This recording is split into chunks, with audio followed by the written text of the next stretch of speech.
Vamos a proseguir con la siguiente conferencia. El libro este que vamos a presentar, bueno, la conferencia es sobre Junger y el nacionalsocialismo.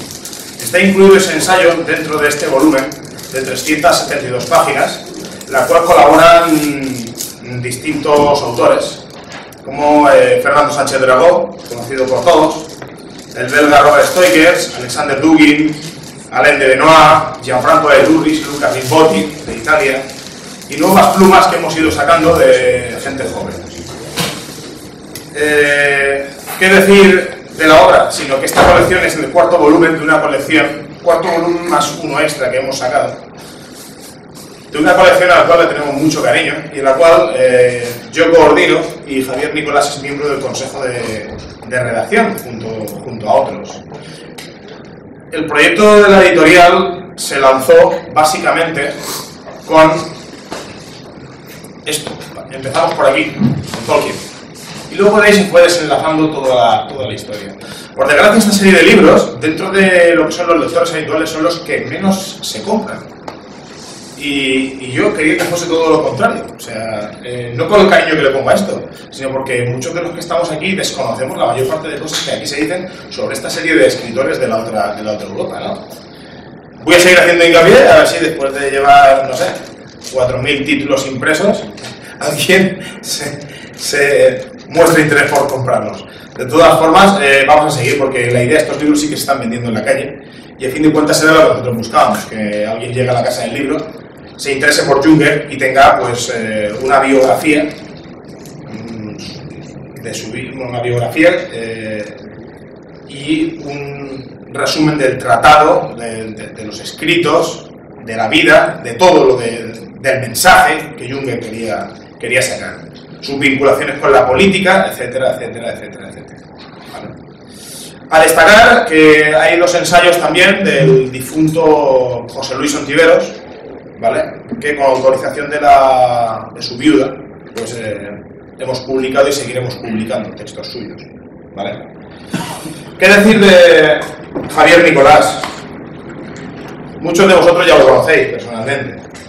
Pues hay que destacar que, por ejemplo, en el campo de los estudios, es doctor en Historia Contemporánea, diplomado en Estudios Avanzados por la DEA, en Sociología y Ciencias Humanas, licenciado en Geografía e Historia y diplomado en Turismo. En las últimas décadas ha dado numerosas conferencias sobre diversos temas, especialmente culturales, históricos y musicales, en la serie de asociaciones artísticas por todo el mundo.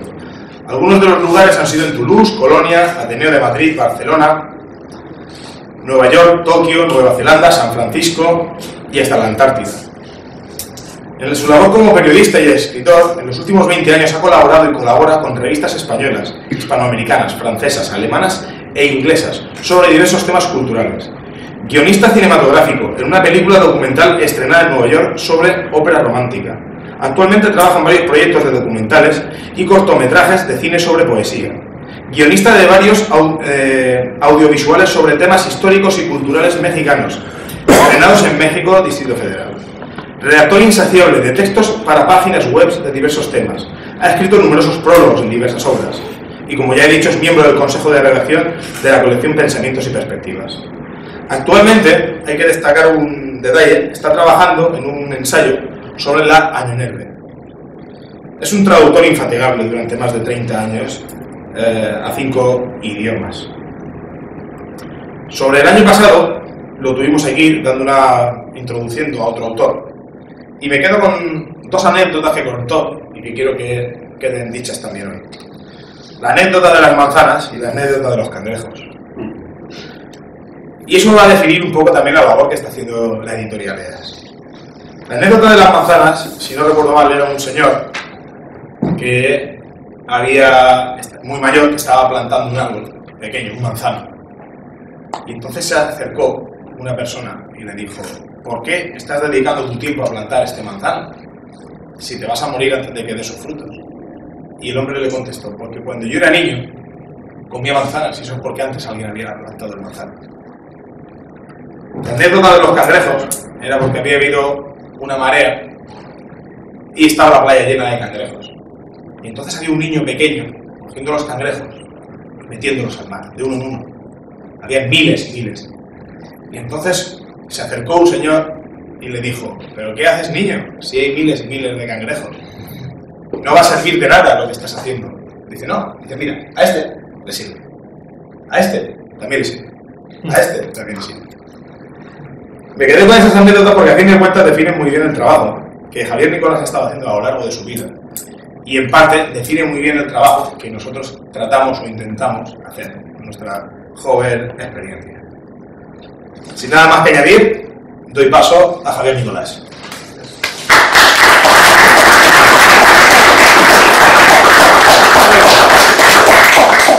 Buenas tardes. Espero que no haya mucho jungeriano por aquí, porque a mí me ha tocado la tarea ingrata de tratar su tema más polémico, que es, para mí, es una vida de un traidor. No desde un punto de vista literario, porque eso es respetable, pero sí desde un punto de vista sobre todo militar. O sea, fue un traidor con letras mayúsculas. No solo al ejército que representaba, sino sobre todo a la patria, además, como voy a intentar demostrar a lo largo de la charla. Y aparte, además, como nacionalsocialista que soy yo, fue un traidor al Tercer Reich. O sea que, aparte fue un buen escritor, no sé qué, pero bueno. Bien, Junger tiene cuatro apartados en su vida. Una es la Primera Guerra Mundial, donde fue un héroe, o sea, el tipo no le dieron la orden de mérito por cualquier cosa, efectivamente fue un militar ejemplar en la Primera Guerra Mundial, esto queda clarísimo, un militar muy bueno, excelente, y a raíz de la derrota, entonces él descubre su vocación literaria y entonces él escribe las memorias, que fue su primer libro, pero eso ya se trata sobradamente en el libro. Esa es la primera etapa de Junger, es decir, la etapa del militar de la Primera Guerra Mundial. Y luego yo la que empiezo a tratar la segunda, que son los años 20, cuando empieza es el Junger revolucionario, ¿no? Es el Junger realmente espectacular, impresionante. Yo he traducido del alemán 5 artículos que no salen en este libro, que quizás salgan en otro, ya se verá. Y hay algunos que son impresionantes. Y fijaos lo que es lo curioso, que Junger se aparta del nacionalsocialismo en los años 20, se aparta cuando Hitler decide, tras su famosa frase, que el camino del poder nos lo marca la ley, ¿no? En cambio él consideraba a los nazis unos tibios, realmente, ¿no? Entonces lo que le hizo apartarse porque los veía demasiado tibios, no tan revolucionarios como él era, ¿no? O sea, para que veas la historia. Y en sus años 20 él escribe muchos artículos, muchísimo más de 150 artículos, muy incendiarios, algunos en el Volkischer Beobachter, el diario oficial del partido, que en aquel momento lo llevaba Dietrich Eckart y Alfred Rosenberg, como sabéis, y eran unos artículos buenísimos, espectaculares. Él había estado escuchando a Hitler, fue amigo de Goebbels, en esos años 20 para él fueron muy impactantes. Lo que pasa es que hubo un momento en el que se aparta, se apoya más en todo lo que es la revolución se llamaba la nacional bolchevique, o como le queráis llamar, me da igual. Von Salomon, Nikitsch, etcétera, etcétera, etcétera, ¿no? Entonces ahí cuando hay un punto de inflexión que efectivamente, y eso sí que es leal, el tipo no quiere saber nada con el nacionalsocialismo, por mucha insistencia como veremos que hubo más adelante. Luego llega el año 33, el glorioso año 33, en que el nacionalsocialismo triunfa en Alemania. Y del 33 al 45, Junger no quiere saber nada del Tercer Reich, pero es verdad, punto a su favor, que el tipo no se exila, se queda en Alemania, y no solo se queda en Alemania, sino que además publica en Alemania. Thomas Mann, famoso escritor que por supuesto se exilió, le echó en cara que por qué se quedó, ¿no? Y entonces Junger dijo que le echó en cara a Thomas Mann que porque te exilaste, que eres un traidor, que eres que dentro de tu patria, que tú eres alemán, que en ese aspecto Junger muy bien, puesto que se quedó en Alemania, ¿no? Acaba la guerra del 45, en la que veremos que se implicó a fondo en el atentado del 20 de julio del 44, a fondo, o sea, fue uno de los artífices del atentado contra Hitler, el 20 de julio del 44, y es muy curioso porque los primeros escritos que hace en el año 46 no son contrarios, o sea, el tipo habla mucho de Hitler, de Goebbels, bien, o sea, un punto muy neutral, ¿no? Que también fue criticado por eso, ¿no?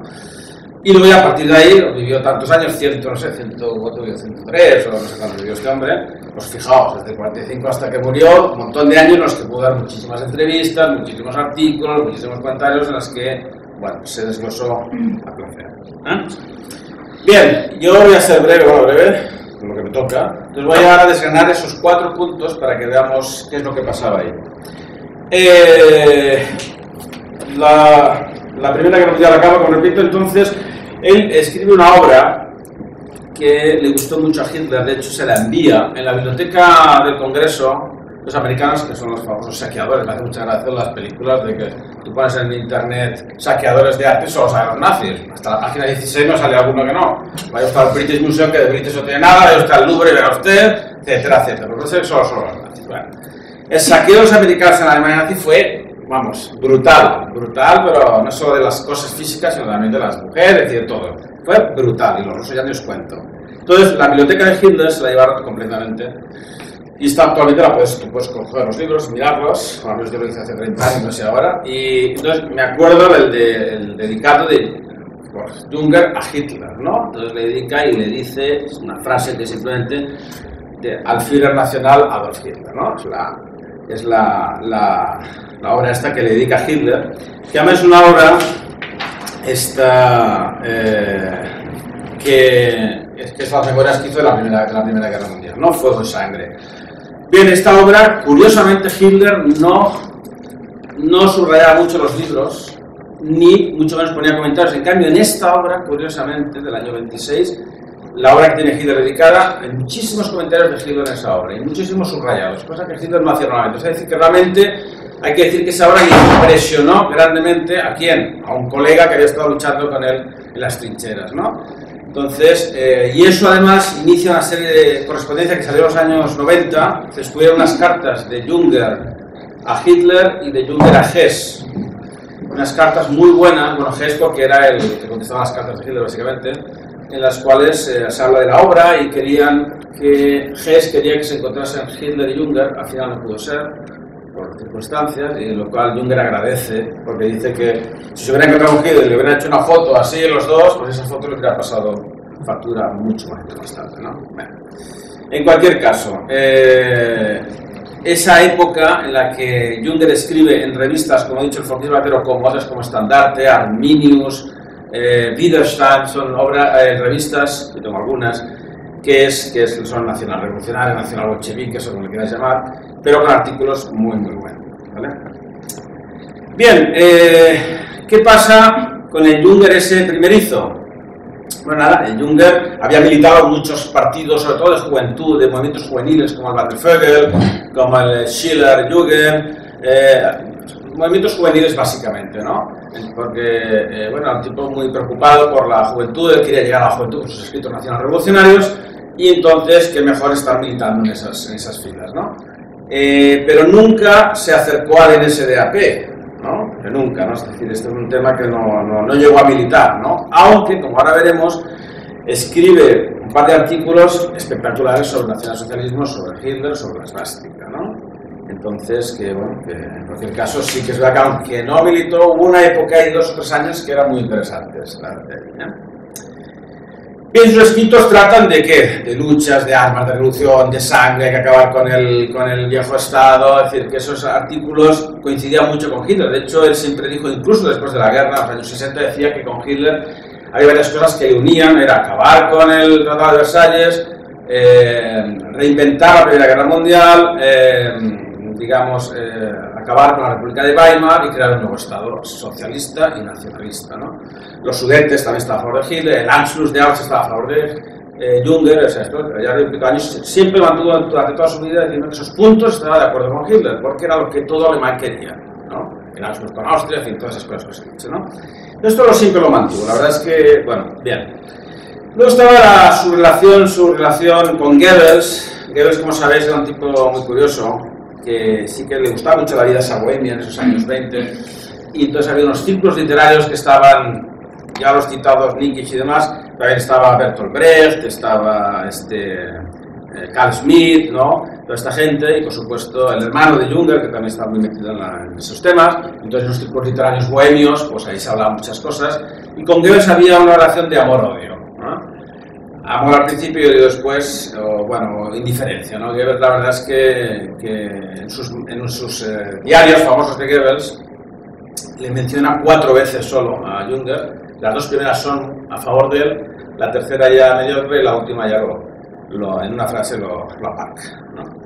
Es curioso que Junger, aunque se le ofrecieron varios cargos durante el nacionalsocialismo, siempre los rehusó.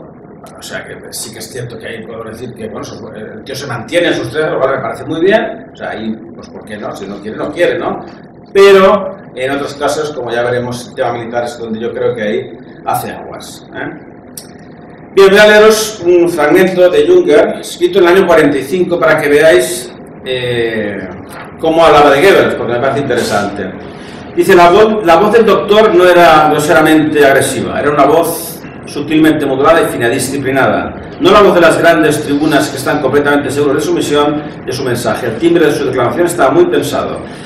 Bueno, sigue la digresión sobre Goebbels y su manera de hablar. También tiene una sobre Hitler que la diré más adelante. Él estuvo en varios mítines de Hitler y la verdad es que decía que te arrastraba la corriente de Hitler cuando hablaba, ¿no? Entonces decía que era el mejor orador que había nunca en Alemania, Hitler. No solo cómo lo hacía, sino lo que decía. Enganchaba, ¿no? Entonces estabas dando dinero sin saber cómo estaba dando dinero a todo por la causa, porque te había incendiado, ¿no? Entonces eso es muy interesante tenerlo en cuenta. Goebbels, esto es la primera cita que tiene en su diario del año 26, ya dice, estoy leyendo Tempestades de acero de Junger, es el evangelio de la guerra, es brutal, un gran trabajo de investigación. Realmente le gustó, ¿no? No sé si habéis leído este libro, Tempestades de acero es un clásico y la verdad es un libro muy bueno, ¿no? Pero ya en la segunda ya empieza a decir, ya es un hombre de una joven generación, puede estropearse literalmente, no sé qué, empieza ya a dudar de él y a la tercera es cuando ya simplemente lo va a echar. Bien, sobre Hitler, la relación Hitler-Junger, Hitler-Junger, mira, ¿no? Hitler y Junger, está bien. Bien, me ha salido solo esto. Sobre Hitler dice... dice, apenas conocía su nombre cuando le vi hablando en un circo de Múnich donde pronunció uno de sus primeros discursos. En ese momento me dejé llevar por algo que no puedo describir, algo diferente, como si asistiese a una purificación. Nuestros esfuerzos inconmensurables durante aquellos 4 años de guerra no solo nos habían conducido a la derrota, sino a la humillación. Y ahí en aquel instante a ese desconocido que se dirigía a nosotros y nos decía lo que había que decir, todos sentíamos que tenía razón. Él afirmaba que lo que el gobierno debía haber dicho hace tiempo. Él se daba cuenta de la sima que crecía más y más entre el gobierno y el pueblo. Él encarnaba manifiestamente algo elemental y yo fui arrastrado por sus palabras. Bueno, es lógico, estamos hablando de colegas que han luchado en la Primera Guerra, que han tenido el infame Tratado de Versalles, que los han tratado como basura a los soldados. Entonces encuentra ese hombre del bigote que se atreve a decir lo que nadie se atreve a decir, ¿no? Es el Junger que más se acerca a Hitler. Bien, es curioso también que se habla muy poco de un artículo que escribe Junger en el año 30 sobre los judíos, que se llama Sobre el nacionalismo en la cuestión judía. Lo digo porque esto es un tema que este artículo luego lo ha echado cara muchas veces, como duró tantos años este hombre, en los años 60 y 70, ¿no? Pero él habla del judío de una manera, un punto de vista... diciendo, o sea, él está a favor del plan de Madagascar, sin decirlo, ¿no? El judío no es el padre del liberalismo, es el hijo del liberalismo.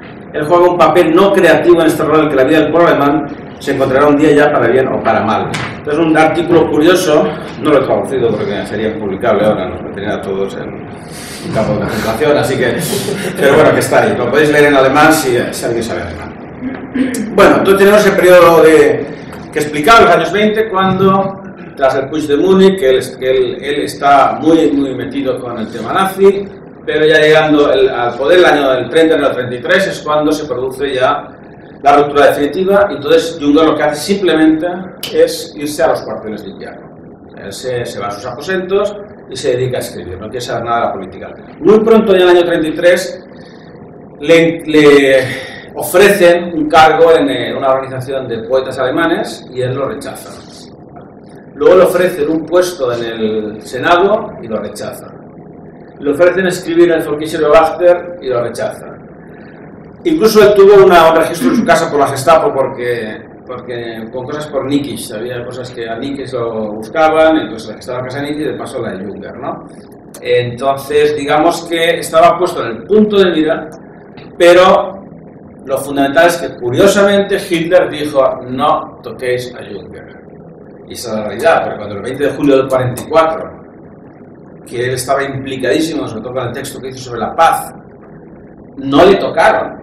O sea, Junger lo tenía que haber colgado. Pues él estaba en París, no, bueno, a ver, no lo digo yo, me refiero como lo hicieron con los otros, ¿no? O sea, no, perdón, Es decir, lo tenían que haber colgado según y tal como hicieron con los otros. Pues fue uno de los promotores del 20 de julio del 44. Sin embargo, salvó porque Gil dijo, no toquéis a Junger. Pues se hubiera convertido en un García Lorca, con los saltos de las distancias, ¿no?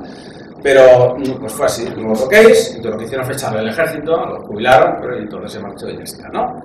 Pero curioso el tema, o sea, para que veáis, para que digo lo digan. Ya después estar agradecido a Hitler. Bien, llega al poder el año 33, curiosamente del 33 al 45 yo he mirado más de 15 enciclopedias del Tercer Reich y solo en 2 aparece su nombre. La enciclopedia de los años 40, es decir, que ya podían hablar de Junger, solo aparecen 2, es decir, que era un nombre al que se le quiso obviar, de cuentas, y aparece con una frase. En las 2 que aparece con una sola frase, ¿no? Es decir, que no se le dio mucha importancia a Junger por su... Bueno, sabéis que cuando edita Tempestades de Acero, que se ha aprendido muchas cosas en clave en ese libro, yo no sé, el tratamiento que hay aquí está bien, pero hay muchas más cosas sobre ese tema, que hay personajes que dicen que es Hitler, otros personajes que dicen que es Goebbels, etcétera, etcétera. Aunque él toda la vida se pasó diciendo que no es verdad, que aunque se alcanza, él no pretendió hacer un libro clave, ¿no? Pero bueno, esto es de saber, ¿no? Aunque yo creo que sí, que hay cosas que son muchas referencias a eso, pero él dijo que no, así que bueno. Bien, fijaos, este libro en clave, Tempestad de Acero, se volvió a reeditar en el año 35, es decir, en pleno Tercer Reich, ¿vale? Y fue cuando Philipp Buller, jefe de la Cancillería, que lo buscó Lammers, le dio un toque y le dijo a Hitler que había que hacer algo con este libro, con este personaje, porque se estaba atacando, había encubierto un ataque a Hitler del nacionalismo. Y Hitler dijo, no toquéis a Junger. Pues vale. Pero que penséis que en el año 35 se lo volvió a publicar. El tipo fue publicando toda la época. Hasta el final. Bien, también él dice, más adelante, que él jamás recibió ninguna distinción, ninguna condecoración, nada durante el Tercer Reich, nada, cero. Goebbels simplemente lo vio. Incluso en el 50 aniversario, que creo fue en el 44, creo fue en el 44, el 45, no sé, el 44 creo. No hubo ni una mención al 50 aniversario de una persona como Junger, que era un escritor muy conocido, ¿no? Porque él dijo obviarlo. Bien, no sé si habéis leído las memorias de Gerlach, que aquí han venido con el nombre de Radiaciones. Al que lea eso es que es clarísimo, ¿no? No sé si sabéis que Junger nunca habla, o sea, no menciona el nombre Adolf Hitler o Hitler hasta que muere Hitler. Nunca las memorias de Hitler se inventa un personaje que es Knievolo, que tengo que decir la cosa, Knievolo, K-N-I-E-V-O-L-O, Knievolo, que dice que este nombre tuvo una visión, un sueño, y se le aparece un personaje que es Hitler y le pone ese nombre. Knievolo sí que es Hitler. Entonces tú cuando lees en Radiaciones, que es del año 30, toda la época de la Segunda Guerra Mundial, del 39 al 45, aparece Knievolo, aquí en el libro sale. Yo he sacado bastantes fragmentos para que veáis qué es lo que opina Junger de Hitler, aunque no lo mencione. Y realmente se arriesgaba el tipo, porque no había que ser muy inteligente para saber qué Knievolo era Hitler, ¿no? Entonces voy a leer un par de fragmentos de Junger, desde el primero de todos, que aparece el 28 de abril del 39, es decir, antes de que estalla la guerra, dice: noche agitada, primero se me aparecía Knievolo, al que encontraba enclenque y melancólico y menesteroso de contacto. Me ofrecía bombones envueltos en magnífico papel dorado. Me decía que le habían regalado cantidades enormes para el día de su santo. Luego veía una imagen de la carrera de la vida en forma de jardín para saltos. Habían laberintos y zonas repetidas a la inversa, como la imagen de un espejo y muchas vallas, que solo podían atravesarse en una dirección. También había puertas que daban al campo. No sé qué diría Freud de esto, pero seguro que sacaría algo. Bueno, esta es la primera anotación que hace Junger de Hitler con el nombre de Knievolo. Pero hay más crudas, ya cuando empieza la guerra. Por ejemplo, cuando el vuelo de Hess dice, estaba preocupado por su... esto me ha sorprendido. El vuelo de Hess a Inglaterra se había realizado con el conocimiento de Knievolo, y tal vez incluso por encargo suyo. Esto es lo que dice Junger. Y luego dice, el giro de diablo a Satanás es cada vez más claro en Knievolo. Es decir, una crítica directa, ¿no? Es decir, en eso sí que no se esconde. A ver, que eso no es criticable, a ver, si es antinazi, pues bueno, es peor para él, ¿no? Es decir.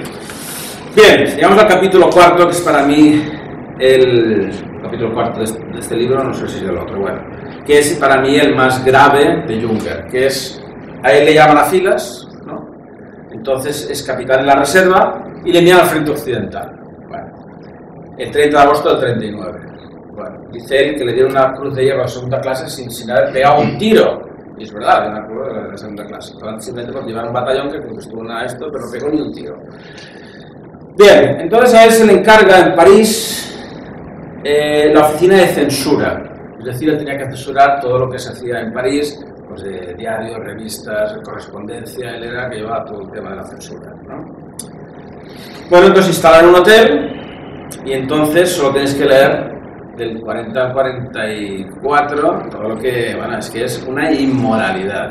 Y constantemente sus entradas son: estoy tomando champán mientras oigo pasar los aviones que van a bombardear Alemania, por ejemplo. Hoy me he ido a visitar un par de museos, estaba con Picasso, no sé qué, y voy a tomar champán y he oído que en el frente oriental han muerto no sé cuántos. O sea, una desfachatez brutal. O sea, él está actuando como un bon vivant, un tipo que está con la crema cultural de París, todo el día abriendo de museos. Dice que incluso ya se quita el uniforme a veces porque le miran mal. Y nada, haciendo entrevistas con gente y bebiendo champán. Se pasa así toda la guerra en París, ¿no? Con el Seidel, que era su superior, que era uno de los que colgaron cuando el 20 de julio del 44, ¿no?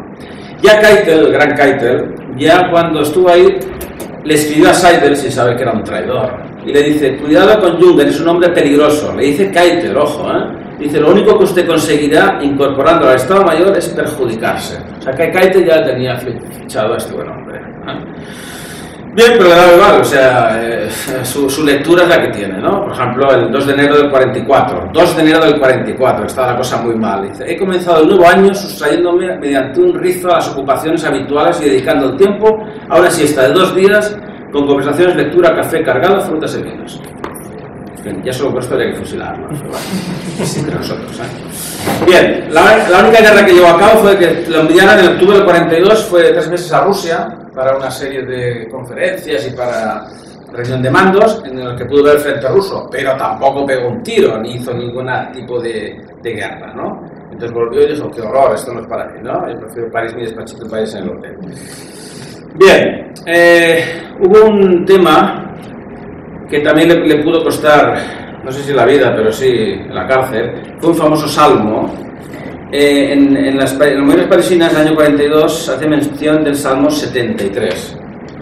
Él hace una mención al Salmo 73 en la que Goebbels se da cuenta de que ese es un salmo que está dedicado a los jefes nazis, y a través del jefe de Cancillería le dice que retire el libro. Bueno, de hecho lo retiraron, y que ande con cuidado. Simplemente decía sin leer, pero claro, el Salmo 73, que os voy a leer, el Salmo de Asaf, dice, entre otras cosas, dice: ciertamente es bueno Dios para con Israel, para con los limpios de corazón. En cuanto a mí, casi se deslizaron mis pies, por poco resbalaron mis pasos, porque tuve envidia de los arrogantes, viendo la prosperidad de los impíos, porque no tienen congojas por su muerte, pues su vigor está entero. No pasan trabajos como los otros mortales, ni son aceptados como los demás hombres, por tanto la soberbia los corona, bla, bla, bla. Entonces es un ataque directo a la jerarquía nazi en el año 42 que Goebbels pues le criticó, ¿no? Pero bueno, se salvó en cualquier caso. Otra entrada del 28 de marzo del 42 dice: cenando con Madame Gunn en el Hotel Bristol, acompañados de Heller y Dugandos igual. Alarma aérea: mientras los aviones dejaban oír su zumbido y los estampidos de los cañones hacían temblar la ciudad, nosotros bebíamos champán de 1911 sentados alrededor de la lámpara. Muy bien, bien, llega el 20 de julio del 44. ¿Qué pasa el 20 de julio del 44? Cómo Junger se involucra en el atentado.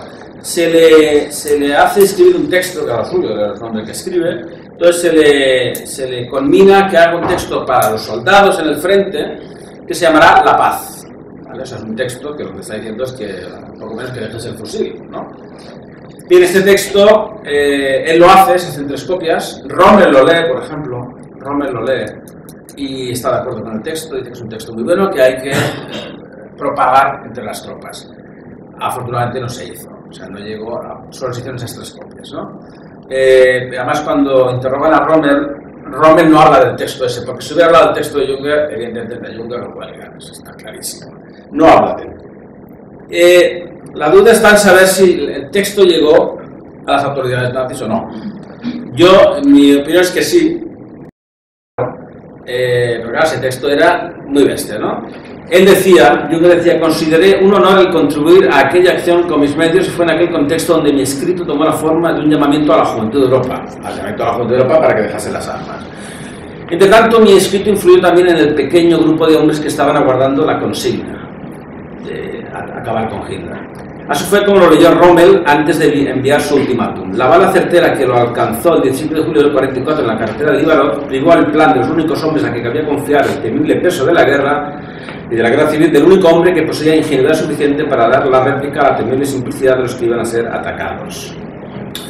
Bueno, este texto, que fue publicado por primera vez en el año 46, tras la capitulación, bueno, ahora lo podéis encontrar, el texto de la paz de Junger, es un texto, la verdad es que es, bueno, sin más, ¿no? Es decir, pero sobre todo lo que hay que tener en cuenta es que es un texto escrito en el momento que está escrito y para lo que está escrito, y eso es gravísimo porque es alta traición, es una traición a la patria, ¿no? Y encima como militar. Bueno, en cualquier caso, repito, no se le tocó, no sufrió represalia y simplemente fue jubilado como militar tras el 20 de julio del 44. Él dice que empezó a quemar papeles porque tenía papeles en París que le podían implicar, hizo una quema, con lo cual la Gestapo no pudo encontrar nada, ya buscaron. Y entonces lo retiraron de París y se fue a Kirchhoff, donde ya acabó la guerra allí. Bien, en una entrevista posterior, él dijo esto, ¿no? Que yo había dado una de las 3 copias mecanografiadas al general Speidel, que sí que lo colgaron, que enseguida encargó a un asistente que se la llevara a Rommel. Rommel consideró que el texto era un buen punto de partida sobre el que se podía trabajar, ¿no? Dice, no sé exactamente qué quería decir y no tuve tiempo de cerciorarme, entre otras cosas porque él estaba en contacto con los que conspiraban contra Hitler y terminó cayendo en la red de sospechas. Por suerte para mí, durante el interrogatorio a que fue sometido, no reveló haber conocido mi escrito, no lo mencionó. Porque es que si no, evidentemente... Bueno, Junger habla, en sus escritos, habla de von Stauffenberg y de todos estos traidores y los denomina los últimos hombres caballerescos y espíritus libres. Ya con eso me parece que queda bastante claro su tema, ¿no? Sí que corrieron rumores que habían fusilado a Junger y que estaba en la cárcel, pero nada, él simplemente se jubiló, se pasó al pueblo este y ahí se quedó. Es decir, que realmente pasó de rositas todo el tema del atentado, el 20 de julio del 44. Hay más temas de Knievolo, lo he separado en 2 partes, antes del 43, después del 43, porque me parece interesante. Por ejemplo, dice, hablamos de Knievolo, muchos de sus enemigos lo reconocen una cierta grandeza demoníaca. Sin duda podría ser tan solo una grandeza elemental, subterránea, pero carente de esa forma y elevación personales que observamos, por ejemplo, en Byron o en Napoleón. Carl Schmitt dijo a ese respecto que a los alemanes les falta el instinto fisonómico. Este hombre se trataba mucho con Carl Schmitt y con Heidegger, con los dos, ¿no? Por ejemplo, decía el 43, el robo más grande que Knievolo está haciendo a nuestra nación es el robo del derecho, es decir, ha despojado a los alemanes de la posibilidad de tener razón y de sentirse con derecho frente a las atrocidades que están cometiéndose en estos días. O sea, que realmente un ataque directo a Hitler. Bien, ¿qué pasa en el año 45? Al final, Junger es retirado, pero claro, no lo retiran del todo, porque claro, al final de la guerra 45 lo necesitan y entonces lo enrolan en el Volkssturm, ¿no? Entonces era el encargado, como militar, en su barrio, de organizar el Volkssturm. A los mayores, a los niños, cómo funcionaba el Panzerfaust, pero también es verdad que su punto de vista fue fatal, es decir, no se disparó un solo Panzerfaust, no supuso ningún tipo de resistencia y cuando entraron las tropas aliadas, pues simplemente, pues, be my guest, ¿no? O sea, todo suyo, ¿no? Entonces, tampoco en eso tuvo el arrojo, de decir, yo qué sé, voy a hacer algo, ¿no? Pues no, nada. Así que, en cualquier caso, ni antes ni después, su labor como militar fue bastante desastrosa. Pero curiosamente, cuando empiezan a venir en el 45 los primeros refugiados que vienen de Rusia, que empiezan a decirle cómo los aliados rusos se están comportando, cómo vieron a las mujeres, cómo se están quitando las propiedades, cómo todas las brutalidades que están haciendo, el tipo hace un giro y entonces empieza a atacar a los aliados, curiosamente, ¿no? Y está muy bien, por lo que dice, ¿no? Brutal, que ¿esto qué es? No son los liberadores, están aquí violándonos, matándonos, ¿no? Así, entonces sobre Dresde, por ejemplo, ¿no? Dice la venganza de los aliados es brutal y despiadada. ¿no? Están llegando a una situación que el éxito les hace despiadados. Si a medida que sus armas van adquiriendo superioridad, pasan sus emisores de hacer elogio de la justicia a lanzar amenazas y prometer venganza. La fuerza bruta reprime el lenguaje de la razón. Entonces empieza a criticar curiosamente a los aliados. Bien, el 29 de abril del 45, es decir, un día antes del suicidio de Hitler, es la primera vez que Junger menciona a Hitler por su nombre, Adolf Hitler. Y dice, sobre Hitler circulan rumores varios, según una de las versiones está agonizando. Y el 1 de mayo dice, la red ha dado a conocer a última hora de la tarde la muerte de Hitler. Es oscura, como muchas de las cosas que lo rodean. Y luego dice, la bomba de Stauffenberg no le quitó ciertamente la vida, pero sí le quitó el aura. Era algo que se notaba también en su voz. Pero luego dice en el año 46, muy interesante, dice, pocas personas en los tiempos modernos han suscitado tanto entusiasmo en las masas y tanto odio como Hitler. Y cuando oí la noticia de su suicidio, me dio un vuelco el corazón. Había temido que hubiera sido expuesto en una jaula y llevado a alguna ciudad extranjera. Este espectáculo al menos nos lo han ahorrado. Bueno, está bien, ¿no? Él tenía conocimiento de lo que hicieron con el pobre poeta de Rapau, ¿no? Por supuesto, lo que pasó a Mussolini, y eso lo encontraba horrendo. Que esto que es, ¿no? Diga, seamos serios, ¿no? Entonces, de alguna manera, ahí sí que el comportamiento de Junger está bien, ¿no? Empieza a regenerarse. Bien. Acaba la guerra, entonces naturalmente como todo alemán pasó por el proceso de desnazificación. Sabéis que había que reinar un impreso que eran, no sé cuántos puntos eran, 60 o no sé. El famoso von Salomon hizo un libro muy bueno sobre estos 60 puntos, ¿no? Muy interesante, buenísimo, von Salomon. Y él se negó a rellenar ese impreso, diga, déjame en paz, oiga. Y por eso le castigaron a no publicar sus obras hasta... Ni le tempore, es decir, hasta que decidieran ellos, ¿no? Entonces fue castigado a publicar en sus libros debido a no rellenar el tema este de la desnazificación. Hannah Arendt, la famosa Hannah Arendt, fue una ardiente defensora de Junger, la que siempre dijo que él había sido un antinazi desde el primer momento y tal. Thomas Mann no, estaba en contra, al final ya los intelectuales estaban unos a favor y otros en contra de Junger, ¿no? Siempre ha sido así, toda su vida ha sido así. Ha estado siempre pendiente de que los que le critican o los que le alaban, ¿no? Siempre ha sido así, uno le llaman supernazi, otros le llaman antinazi. Yo puedo decir que nunca, ni siquiera en los años 20 ha sido nazi Junger. No. A ver, que coincidía con muchas cosas con los nazis, evidentemente, el nacionalismo, la lucha contra Weimar, el orden, bla, bla, bla, sí. Pero nunca se puede afirmar, porque no es así, que Junger fuera nacionalsocialista ni de lejos, para nada. Pero bueno, ya se ha dicho, ¿no? Bueno. Curiosamente, en los años 70 hubo unas polémicas porque el tipo Junger dice que había una polémica en las escuelas alemanas y él escribe, esto no pasaba en los tiempos normales, escribe una carta a Heidegger. Entonces Stern, la revista Stern, muy famosa en Alemania, que descubre esa carta le dice, oiga, para usted ¿cuáles son los tiempos normales? Entonces dijo, bueno, pues sí, los años 30, entonces claro, usted ahora está defendiendo el Tercer Reich, porque en los tiempos normales estas cosas no pasaban, claro, cuando que hubo una polémica ahí, que la acusaban de nazi otra vez, no sé, es como Leni Riefenstahl. Ella no era nazi, pero era hitleriana, entonces estuvo toda la vida defendiéndose y atacando toda la vida, es que, por decirlo de una manera o no, se pasó la vida defendiéndose de cosas que no lo eran, ¿no? Y luego se enemistó con su hermano Friedrich Georg Junger, que era también... está muy unido por culpa de las declaraciones que hizo a favor de Hitler con respecto al Anschluss y los sudetes, ¿no? Es decir, que realmente, pues bueno.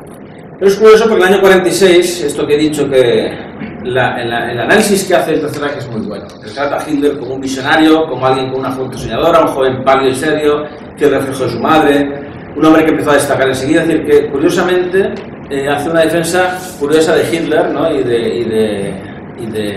del nacionalsocialismo en el año 46. Bien, quedan 10 minutos, pero os quiero leer unos fragmentos de estos artículos inéditos que yo he traducido al alemán, que publicó este hombre en los años 20, para que veáis cómo era el Junger de los años 20. El primero de ellos lo publica en el Volkischer Beobachter, dirigido por Rosenberg y Goethe en aquel momento, del año 23, en septiembre, es decir, 2 meses antes del Putsch de Múnich, ¿vale? Entonces el tipo dice, entre otras cosas, que todavía no ha llegado la auténtica revolución, pero ya se puede escuchar su paso marchando. Faltaban 2 meses para el Putsch. No se trata de una reacción, sino una auténtica revolución con todos sus signos de testimonios y lemas. Su idea es folkish y está afianzada como nunca antes. Su bandera, la esvástica. Su expresión política, la concentración de la voluntad. Una dictadura. Reemplazará la palabra con la escritura, la tinta con la sangre, las frases vacías con sacrificios, la pluma con la espada. Buenísimo. Lleva en sí misma todos los signos de una auténtica y justa ira y rechaza a los oscurantistas de todo tipo, porque no va a haber connivencia con ellos. Su fuerza no será el dinero, sino la sangre que fluye en las venas de la nación, y misteriosamente la vincula en un todo único. Esta sangre se verterá antes de permitir ser esclavizado. De esta sangre nacerán los nuevos valores gracias a los sacrificios individuales que se convierten en la libertad del todo. Sus olas llegarán a las fronteras que nos han sido dadas y repelerán los venenos que destruyen nuestro organismo. Estos son los valores que se defenderán en nuestras barricadas. Publicado en Fortissimo Beobachter 2 meses antes del Puig de Múnich. Es decir, que si este hombre hubiera seguido por esa senda, acaba en el partido. Lo que pasa es que coqueteó con el mundo literario, le gustó mucho porque había tenido mucho éxito literariamente, entonces de alguna manera escogió ser escritor en vez de ser político, ¿no? De alguna manera, pero ese era el punto de inflexión en el año 23. Pero en el año 26, en la revista Estandarte, escribe un artículo que se llama La sangre. Espectacular. Yo no sé si este artículo, míratelo tú después, cuando estés, si es publicable o no. Creo que sí, pero bueno. Entonces dice todas las cosas. Hay dos alimentos que dan gran intensidad de vida, propósito, dignidad y contenido trágico: el destino y la sangre. Primero hay una energía invisible, luego una fuerza de la naturaleza en la que encontramos al destino. Y solo gracias al destino podemos entender la esencial de la sangre. La sangre sin destino es como una batería descargada, un imán sin atracción, pureza y raza de la sangre. La calidad de su mezcla no tiene significado alguno sin un gran destino. Es como una piedra de toque que se utiliza para probar el valor de la sangre. Es espectacular. Espectacular, año 26, espectacular. Luego habla de cómo, gracias al parentesco de la sangre, tú puedes en cualquier parte del mundo enseguida verte con uno natural a ti. Te habla del caso de Stanley en África, ¿os acordáis? Con Stanley y Livingstone, que cuando se encuentran, ¿cómo era Stanley? ¿No? Livingstone es dos, Livingstone supongo, ¿no? Claro, Laco.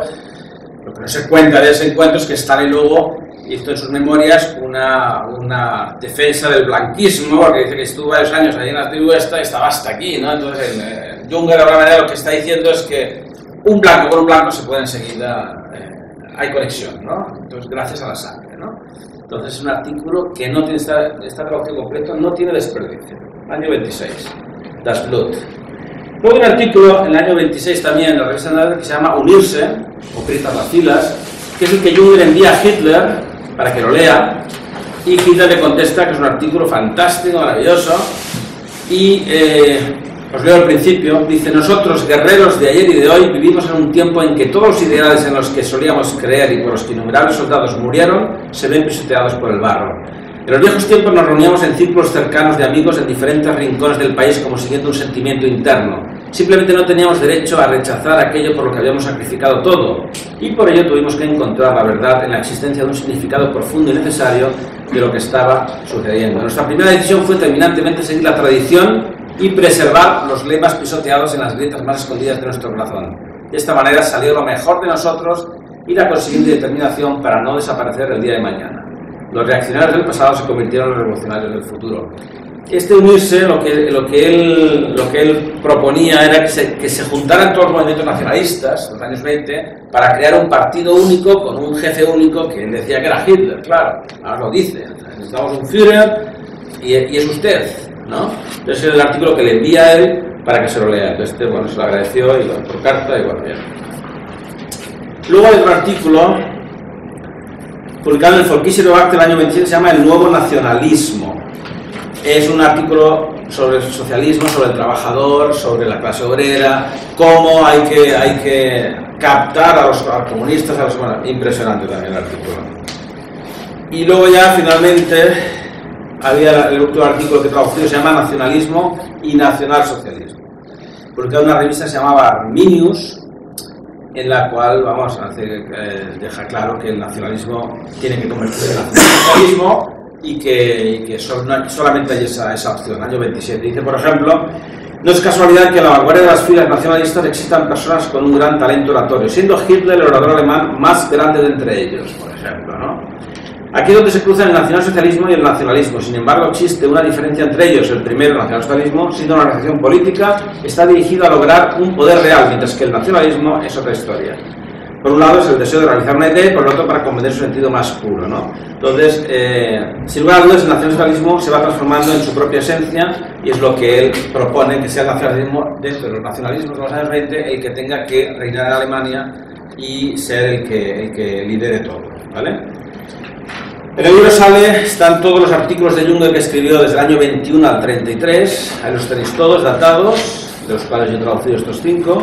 Realmente hay muy pocos traducidos al español y todos, solo viendo los títulos, son espectaculares, son buenísimos y creo que retratan ese hombre Junger que aunque en ese punto de inflexión decidió ser escritor en vez de político, pero hubiera podido acabar siendo uno de los puntales que la nacionalismo en cuanto a ideólogos. Bien, me quedan 5 minutos si alguien tiene una pregunta. Muchas gracias.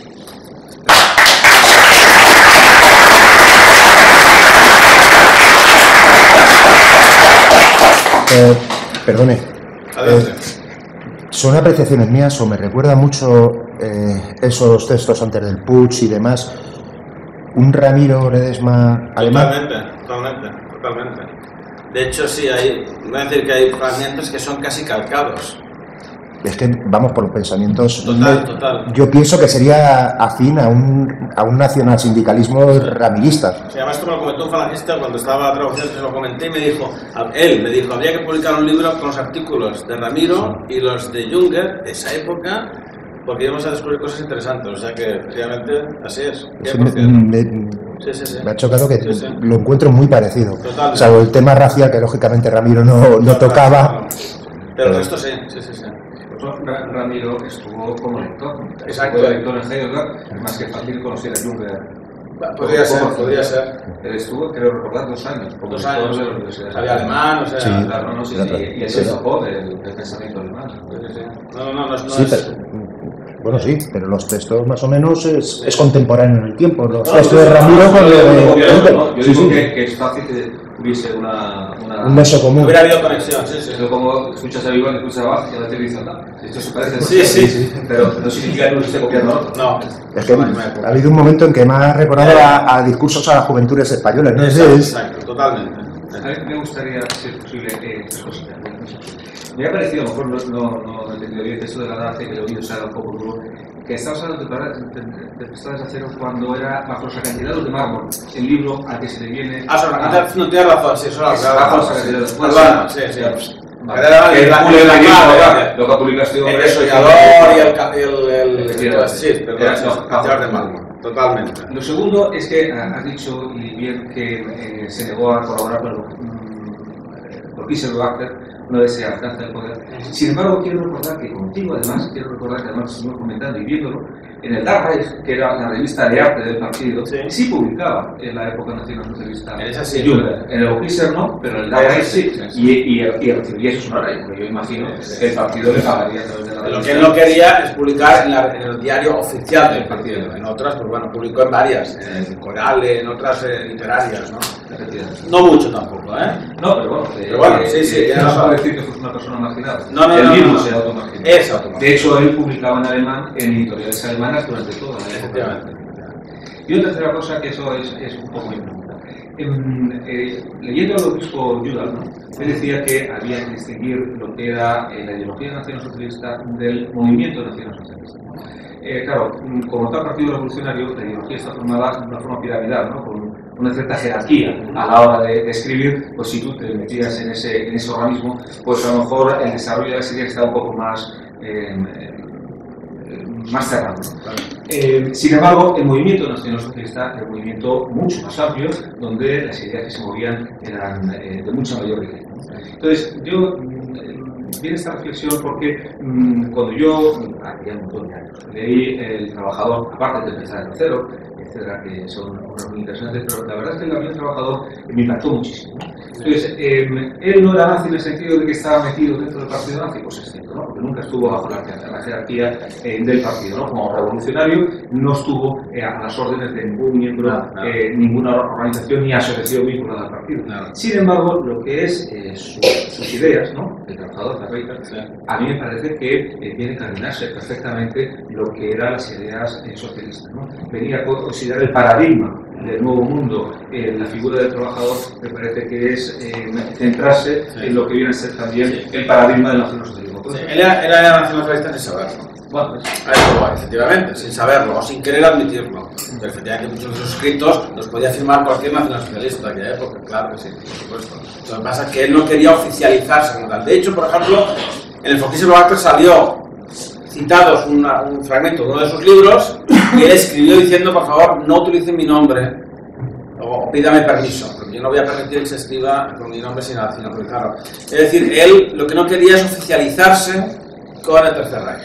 Pero muchos de los fragmentos de sus cosas, salvo los diarios, sus memorias, eso no, son nacionalsocialistas, sobre todo el punto socialista, especialmente el punto socialista revolucionario. Totalmente de acuerdo contigo. No, estoy hablando de memoria. Puede que su participación en la Segunda Guerra Mundial no sea muy meritoria, pero si no recuerdo mal, perdió 3 hijos. No, 2 sí. en el frente del Este. Bueno, pero son los hijos, no él. Bueno, de hecho, el hijo que perdió al final en Italia fue como castigo. Sí, estaba en el... Es decir, como castigo al hijo de 17 años lo envían al frente y muere allí. Ese fue el castigo del 20 de julio. Pero son los hijos, no él. O sea, él no solo no hizo nada, sino fue un traidor en todos. He dicho mencionar pocas cosas, pero de verdad, créeme. O sea, lee sus memorias, las radiaciones, no hay más. Pero lo de sus hijos, efectivamente, sí. Pero son sus hijos, no él. Pagó en sangre. Sí, sí. Vale. o le redimieron en sangre. O le redimieron en sangre. Especialmente el último. El último sí que fue una causa-efecto. Es decir, vale, tú has hecho esto, pues ahora tú tienes 7 años lo frente en Italia. Y duró nada, 3 semanas. Eso fue un golpe brutal para él, brutal. Y de hecho lo refleja. En su diario dice, me han castigado con la muerte de mi hijo. Vale. Sí. Pero a él no. Una cosa más. ¿Alguna otra duda, comentario, pregunta? Pues vale. Gracias.